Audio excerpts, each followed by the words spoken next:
We're down a couple of things from the set, but we know all the imports, we know all the TCG exclusives, and we're missing one secret and one ultra rare, which will probably come out in the next couple of days. So we're going to fill in everything that we know for Ignition Assault, and it's quite alright. So the first TCG exclusive here, shoutouts.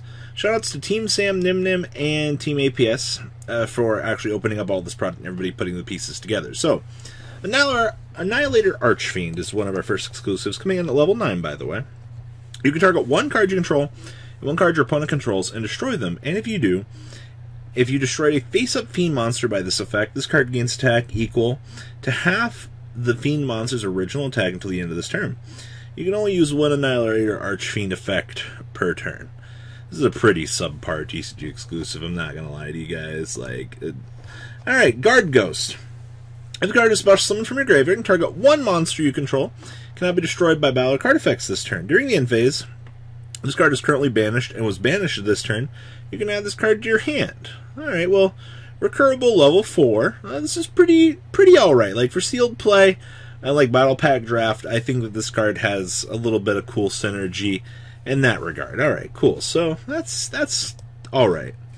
Feedran, the Winds of Mischiet.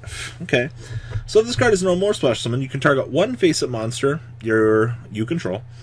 If it attacks defense mode monster this turn, it inflict piercing damage to your opponent. Okay. During your opponent's turn, quick effect, you can target one other face-up monster on the field, change its battle positions, and then return this card to your hand. You can only use each effect of Feedran, the Winds of Mischiet, once per turn. It's a free interaction off of shifting an opponent's monster. Also, it's a level 3 Wind Dragon. I guess. Not a super big fan of this guy. Now, this thing's pretty nuts. So, it's 9 lives cat. And it's 2 level 9 monsters to make it. So, yay, level 9s are getting more support out here. So, your opponent cannot target other monsters you control that were special summoned from the graveyard with card effects. This thing's got a 3,300 booty. So you can detach one Xyz material from this card to target one level 9 monster in your graveyard or in your opponent's graveyard and special summon it. You can only use the effect of, or this effect of 9 lives cat per turn. Anybody say that you want to just put a level 9 monster reborn on the field and do things with it? Because this is what we're getting here. Now, I don't know what other decks in the format are really going to be playing level 9s. I guess if we go into like a crazier synchro format or something like that, then sure, but interesting card design nonetheless for this deck. Actually for level 9s in general. So, we take these. We take what little support we can actually get. Then we got this thing, Execution of the Contract. So, you can reveal one ritual monster in your hand. The equipped monster becomes the revealed monster's level until the end of this turn, even if this card leaves the field. If this card is sent to the graveyard because the equipped monster is tributed, you can target one monster your opponent controls and destroy it. You can only use each effect of Execution of the Contract once per turn. I think that this was like a cool attempt at ritual support, but it failed miserably. And everything else we have is the Pirate archetype. We've already made a video on that. You guys can look back and see my thoughts on that. Now for the OCG imports. Yee! So, Giant Ballpark got the big upgrade that we've been waiting for. I give you the apex predator of the insect community, the Alpha Chad, the 2000 0 defense Sea Ranger Shine Black, or it's got a different name on the TCG, but he's here. I'm so happy. I never thought I'd be happy for a vanilla monster in my life. But he's here. We also got Marincess Pascals. So this card is normal special summon. You can special summon one Marincess monster from your hand in defense mode, except for Pascals. During your main phase, except the turn this card was sent to the graveyard, banish this card from your graveyard, target one Marincess spell and trap card in your graveyard, and add it to your hand. So we finally are like pretty much done getting Marincess support at this point, but this was a very nice addition to the deck. We also got Code Talker Inverted here. So it's 2 Cyverse monsters. If this card is linked, somebody special summon one Cyverse monster from your hand to your zone that this card points to.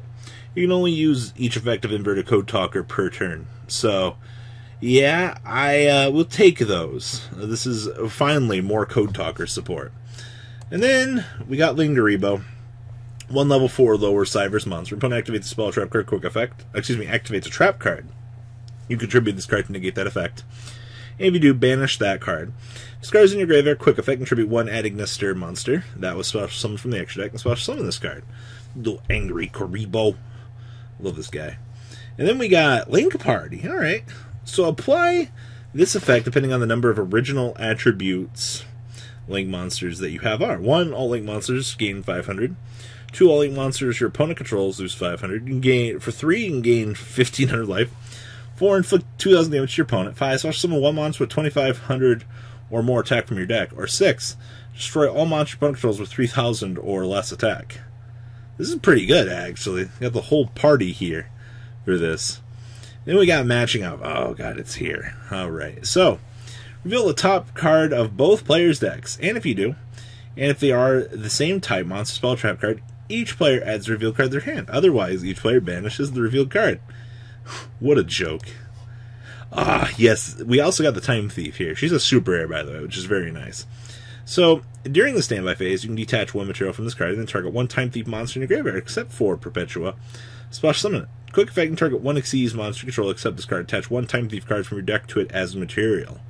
Yay, deck thinning. This card will get a lot better under the new Master Rule. Then we got Bellcat Fighter. So, it's 3 monsters, including at least 1 token. This card destroys opponent's monster by battle. You can also summon 1 Bellcat token in defense mode. So, there's that. Now, we're going to get into the fun stuff. My favorite part of every video that we get to cry because of rarities and predictions and how much money am I going to have to spend out here to get X cards. Now, Ignister did not get off easy this list. If you're the casual player that wants to pick up this deck, it's not going to be a fun time. So Ignister Island is evidently a secret rare. Alright. So this is if you control no monsters in your main monster zone, you can special summon 1 level 4 or lower, adding Ignister from your hand. Also for this turn, you cannot special summon monster with the same attribute with this effect of Ignister Island. You cannot special summon except for Cyber's monsters. If this card is in your graveyard, banish 1 Ignister from your graveyard to set this card in your field. So we can at least get our field spell back. But I'm honestly thinking here that this will be 10 because this is the Searcher of the archetype. It'll probably be 15 to 20 on pre-sale prices, but honestly, this isn't too crazy. Oh yeah, Lightning Storm. This card will be $80 to $90. Everybody in my comments will be like, Rob, you're hyping this card! You're raising the prices! Woo! Like, no, I'm not, guys. We knew that this was one of the best cards in the set. We knew that this was going to be crazy expensive. I'm saying that this card is basically Phantasme level. It might settle down to 70, but you need to prepare your wallet because these will be the terminal crazy of the set. Gizmek also is a secret rare in this set. We also kind of knew this was coming. If a monster is in the extra monster zone, you can special summon this card from your hand. Target 1 face monster in the extra monster zone. Equip that to this card. This card destroys opponent's monster by battle. You can special summon 1 monster you control that is equipped to this card. Now, this card loses a little bit of momentum come April, but I'm still expecting this to have a fat price tag at the moment. I'm definitely expecting 40 on these for the most part.